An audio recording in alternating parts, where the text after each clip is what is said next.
Welcome to a special recap where we're going to look at the 4 workshops and classes that we, as Urban Tango Nights, taught at the Welsh International Tango Festival, as shown by Alison's hoodie.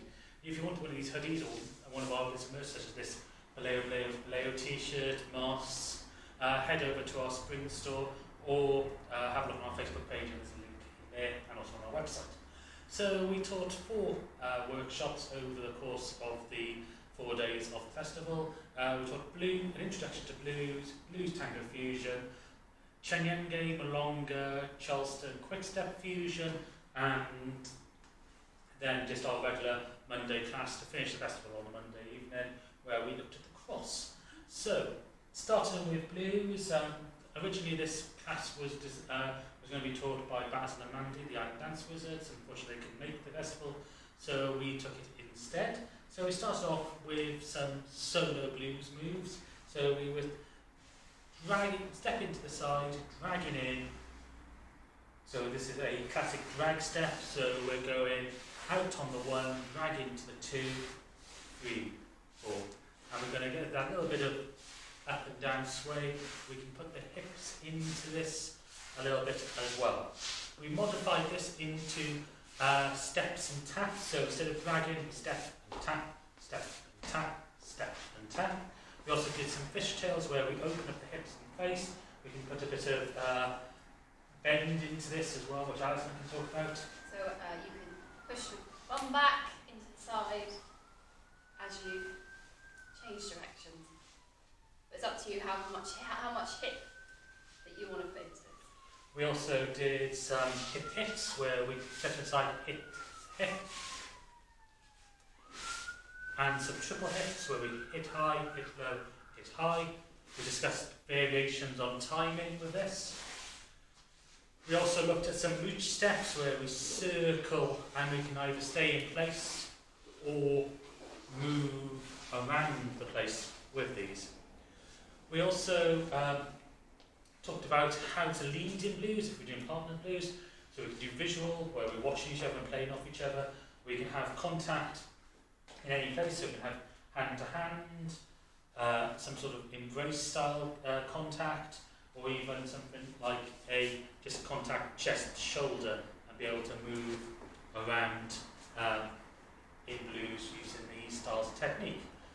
We had a look at doing some underarm turns. So from our basic drags, we can lift the hand up, turn the follower, and reflect in these drag steps. We also talked about having a bit of fun messing around. Well, blues is just messing around to blues music, such as we turn the follower, following her around and coming behind her, and therefore going into a more solo style of blues. So there was a lot of discussion in the class. We probably did some other things as well, but we need to keep this recap video reasonably short. So then we did on the Sunday morning Tango Blues Fusion. So we again went over these ideas of the basic steps. Then we looked at the fusion form where you take sort of blues music and you dance tango to it. And that was very discussive. Obviously, you won't be able to show that here, but we had a discussion about how the blues music made you feel and how it influenced your tango. We looked at taking a tango step and adding it into blues. So we looked at the bicicletta. So in tango, a bicicletta is where we effectively catch the follower's foot on our own and do a little circular motion. So if we did this from a side step, so I'm taking a side step and putting a block in, normally I guess it's like a shoe shine, but instead I'm going to lift the foot up and do this little circular motion. So there it is, and that's called the bicicletta. We looked at putting that into our blues dancing. So we took our blues embrace, doing some drag steps, and then catching the foot here before putting it down and doing some sort of droppy motions with it. So we looked at the idea of fusion from the point of view of taking a move from one dance and putting it into another. We discussed the idea of taking technique from one dance and putting it into another dance, but we really didn't cover it because the technique between tango is very similar anyway. And then finally we looked at transitioning smoothly between one dance and another. So what we looked at was actually like a saltado motion. So if we were dancing tango and then go into a back ocho, instead of stepping to my right as the follower moves across to my right in the back ocho, what we did was send the follower and then step in front and then allowing her to come through and then collecting her into some visual led blues. So we smoothly transitioned from one dance style into another. Then we move on to our second fusion workshop, which was Canyengue, Milonga, Quickstep, Charleston fusion. A lot of work. A lot of A lot of words. letters in that as well. Yes. So this was coming around to the ideas of looking at how dances developed and looking at how dances of similar time periods developed in similar manners.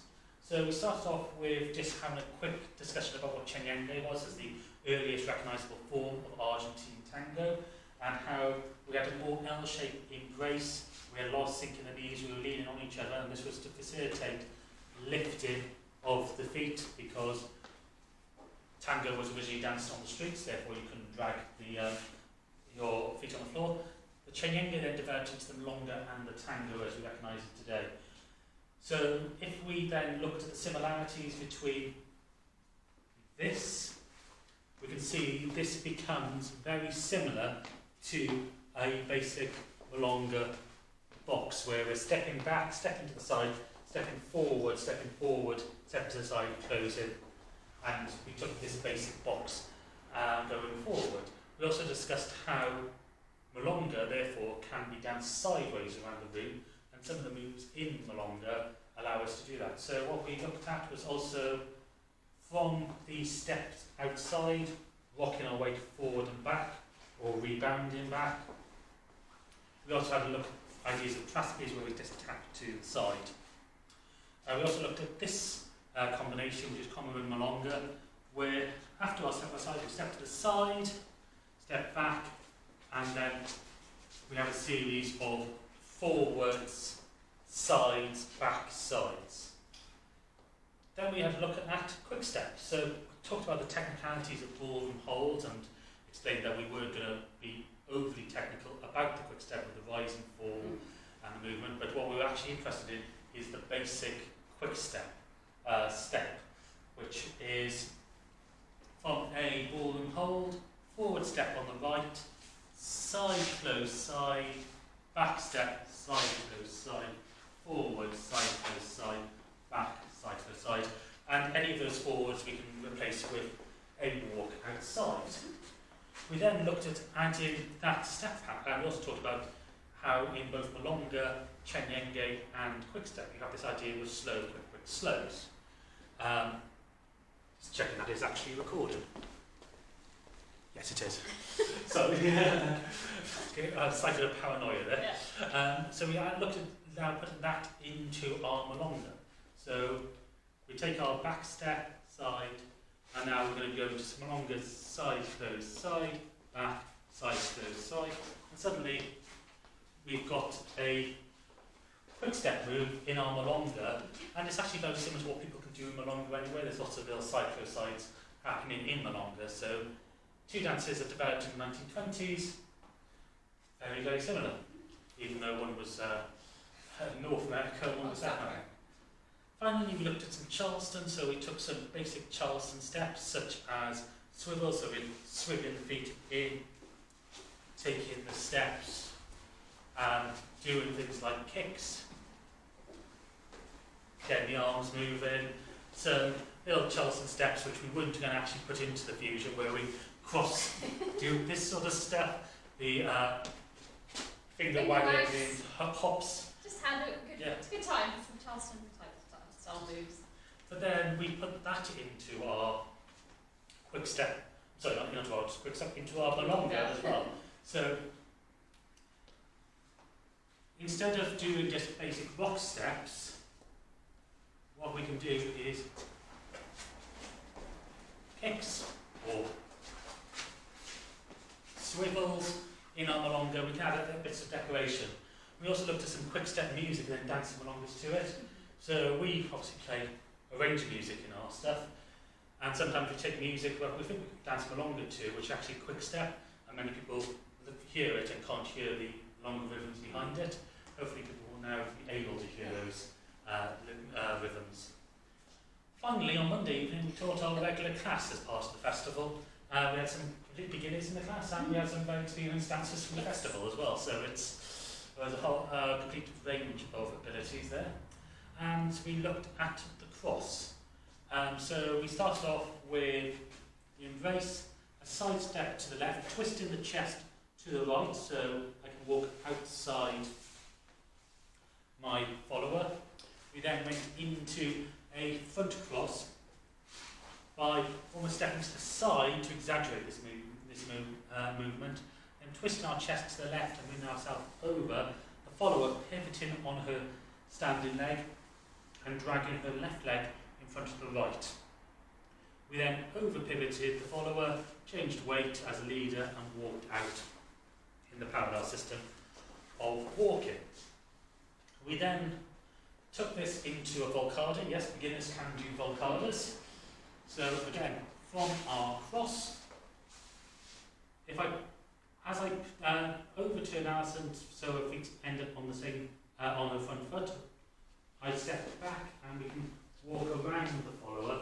And this is a calcita. If I lean it into me, we're into a Volcada, and then I can walk out at any point. So we talked about the safety of Volcadas and what they were, about leaning on each other. We talked about some decorations as well when we go around the calcita, just to have a bit of an experiment. So people don't get stuck in just one set pattern for the cross. We then looked at a Parada shoe shine passada. So from our cross, I'm putting my right foot in as a Parada block. As I hook my follower by over twisting her, she can sandwich me. She can do a shoe shine or a strada, and then step over in a passada. We can turn to face each other. We talked about how this can lead into ocho, cicadas, and many other options. We also talked about how the cross relates to a castragada, a layer. So, long recap video, but lots of content over the festival. Obviously we had some amazing other workshops from Eduardo Rosa from Bristol. Check out his teaching on a Thursday in South Bank, and also Tuesday online, and sometimes on Friday in Cardiff. Sue and Sean from Cardiff Tango and Mas, or Tango and Mas Cardiff. And obviously David and Bailey of Learning Tango. Check out their stuff on their website and Facebook page, and their own festival next June. And obviously our headline afterward, Nick and Diana taught Saltadas and Octopus Enganches. So overall, pretty full festival. We hope you all enjoyed it. If you're watching that and you didn't come and you think you're going to learn a lot from these things, you probably will. Get ready to book on for next year. We'll be announcing details very shortly. Thank you.